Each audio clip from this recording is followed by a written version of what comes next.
नैमित्तिक श्राद्ध, पार्वण श्राद्ध, त्रिपिंडी श्राद्ध, नांदी श्राद्ध, तमाम तरह के श्राद्ध प्रचलित है हमारे यहाँ। तो श्रद्धा पूर्वक पूर्वजों के निमित्त किया गया कार्य ही श्राद्ध है। उन पितरों के लिए 15 दिन का समय निकाला गया। और आधुनिक काल में बहुत सी व्यवस्थाएं परिवर्तित हो गई है, परंतु स्त्रियां कोई सौंदर्य प्रसाधन का उपयोग नहीं करती थी, पुरुष क्षौर कर्म इत्यादि नहीं कराते थे, घरों में कड़ाहियां नहीं चढ़ती थी, पकवान इत्यादि नहीं बनते थे। कड़ाही चढ़ने का मतलब ये। तो जो श्रद्धा उनके प्रति हम आरोपित करते थे कि वो पूर्वज हमारे आकाश मार्ग से ऐसी मान्यता की आते थे और देखते थे हमारे लिए, हमारे वंशज जो हैं, हमारे वंशधर जो हैं, वो हमारे लिए इन कर्मों को कर रहे हैं। उसमें तिलांजलि आपने सुना होगा, जिसको हम तर्पण कहते हैं।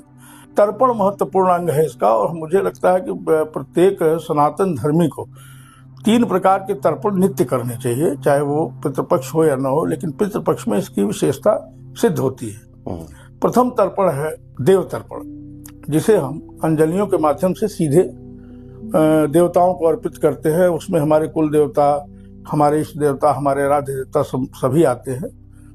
और जो ऊर्ध्वमुखी है, आगे की तरफ गिराया जाता है।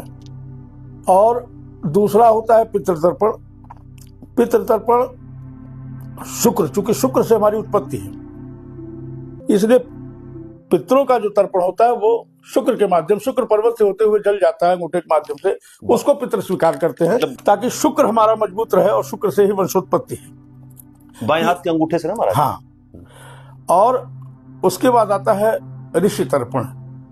तो ऋषि तर्पण उस व्यवस्था कहते हैं, हम किसी न किसी ऋषि के ज्ञान से परिपुष्ट है हमारा वंश, हमारा कुल, जिसे हम अपना गोत्र कहते हैं। और गोत्र सब गोष्ठ से बना है। गोष्ठ का अर्थ ही समूह होता है। किस ऋषि समूह से हम आते हैं, किस ऋषि की अनुकंपा, किसके ज्ञान की छाया हमारे पर, उनके प्रति भी वही हमारे पूर्वज है और उनके प्रति भी हमारा दायित्व है। इसलिए ऋषि तर्पण का विधान है।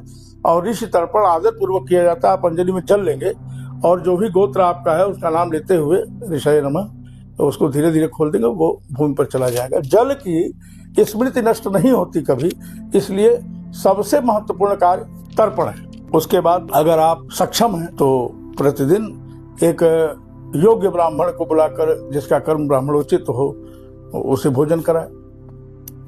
उसके अभाव में अपने भांजे को, नाती को खिला सकते हैं। ऐसा शास्त्रों में उल्लिखित है। गरुड़ पुराण में भी इसका बड़ा विशद वर्णन है। तो ये माना जाता है कि उनके निमित्त, पूर्वजों के निमित्त वह भोजन दिया जाता है और पूर्वज उनके माध्यम से उसको ग्रहण करके तृप्त होते हैं।